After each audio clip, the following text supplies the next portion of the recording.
माननीय प्रधानमंत्री गस्त आगामी 6 तारीख रु ओडिशा आरंभ हो सबू फेज रे प्रधानमंत्री आसवे एकाधिक सभा करेंगे ओडिशा रे राति भी रहिबे। बंधुगण 24 वर्ष शासन दायित्व रहिबा परे जदि आपण विकास करेबे नहीं लोक निश्चित आपण प्रश्न उठेबे। 4.5 कोटी ओडिया लोकों भितर माननीय मुख्यमंत्री नवीन बाबू रिजनल पार्टी नेता तांको केही मिलू नाहांती। तांको दल भितर केही विधायक केही सांसद केही राजनीतिक कर्मकर्ता केही मिलिले नहीं।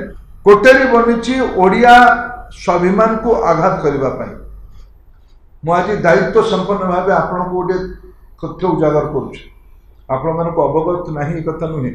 20 मसीहार 2020 रथ यात्रा को रथ बनवा बंद करने किए षड्यंत्र करथिला। रथ न हो सुप्रीम कोर्ट रे PIL किए करैथिला।